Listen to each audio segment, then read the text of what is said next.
শেষ করছি। রাসূল করিম সাল্লাল্লাহু আলাইহি ওয়াসাল্লাম বলছেন, তোমরা 5টি জিনিস আসার আগে 5টি জিনিসকে গুরুত্ব দাও। 5টি জিনিস আসার আগে 5টি জিনিসকে গুরুত্ব দাও। হাদিসটি বর্ণনা করছেন আমর ইবনুল মাইমুন আল আউদি। 1, যৌবনকে গুরুত্ব দাও বার্ধক্য আসার আগে। 2, সুস্থতাকে গুরুত্ব দাও অসুস্থতা আসার আগে। 3, সচ্ছলতাকে গুরুত্ব দাও দরিদ্রতা আসার আগে।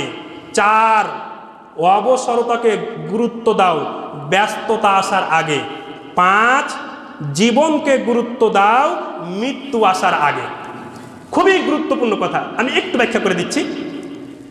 যৌবনকে গুরুত্ব দাও বৃদ্ধ হওয়ার আগে, বার্ধক্য আসার আগে। এই যে কিছুক্ষণ আগে বলছিলাম যে যৌবনকালের মূল্য কিন্তু আল্লাহর কাছেও বেশি। এই জন্য মানুষ যখন জান্নাতে যাবে তখন কেউ বৃদ্ধ থাকবে না, সবাই 33 বছরের যুবক হয়ে যাবে। সুবহানাল্লাহ বলেন। তো যৌবনের গুরুত্ব খুব বেশি। আর আপনারা দেখেন বাংলাদেশের ইতিহাস দেখেন, বাংলাদেশের ইতিহাসে যদি আপনি 2-1টা আন্দোলন দেখেন, 1952 ভাষা আন্দোলন কারা করেছে? বৃদ্ধরা করেছে না যুবকরা করেছে? যুবকরা করেছে।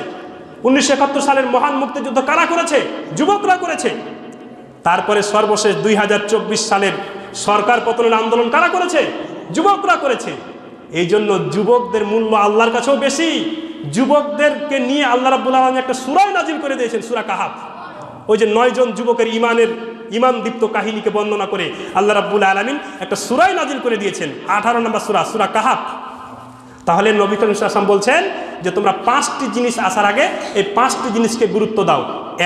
1, যৌবনকে গুরুত্ব দাও বার্ধক্য আসার আগে, মানে বৃদ্ধ হওয়ার আগে। 2, সুস্থতাকে গুরুত্ব দাও অসুস্থ হওয়ার আগে।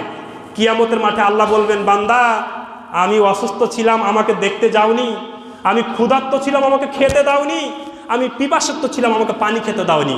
তখন মানুষ বলবে যে আল্লাহ আপনি তো মহাপাক সুবহান, আপনি আবার কখন অসুস্থ হলেন?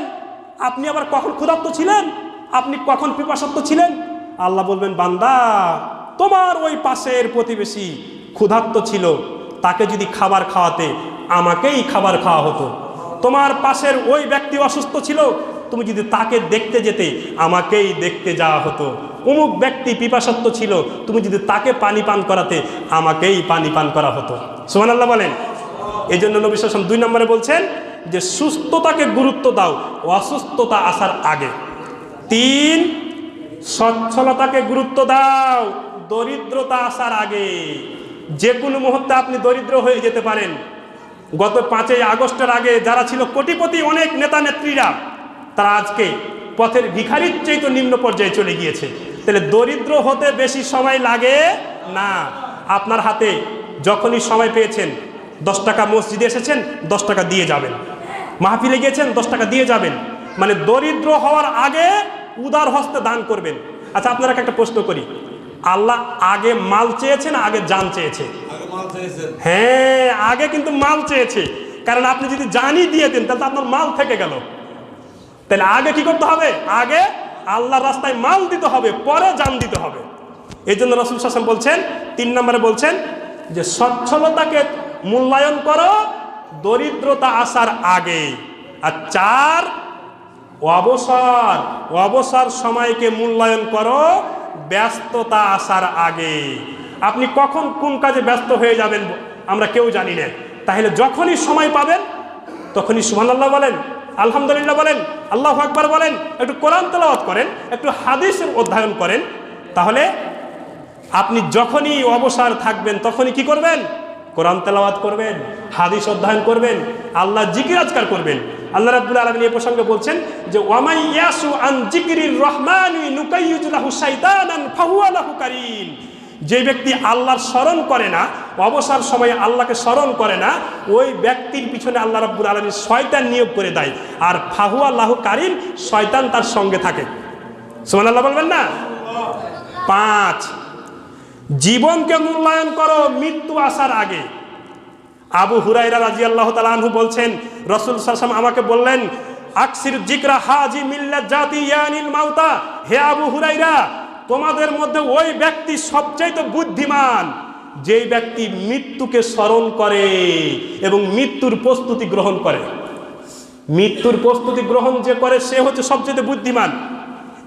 আপনাদের মধ্যে কেউ আছেন যে এই 5টি বলতে পারেন? দেখি, পারবেন কেউ?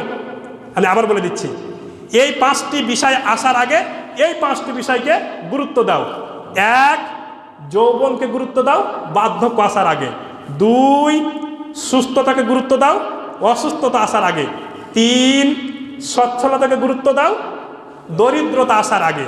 4, অবসর সময়কে মূল্যায়ন করো ব্যস্ততা আসার আগে। 5, জীবনকে মূল্যায়ন করো মৃত্যু আসার আগে।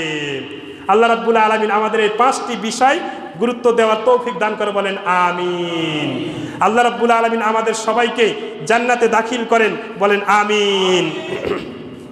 আমাদের মাঝে যারা অসুস্থ রয়েছেন, দোয়া চেয়েছেন, বিশেষ করে অত্র এই ওয়ার্ডের মেম্বার মানসুর মেম্বার সাহেবের স্ত্রী দুনিয়া থেকে চলে গিয়েছেন। আমরা জানি না তিনি কি অবস্থায় আছেন।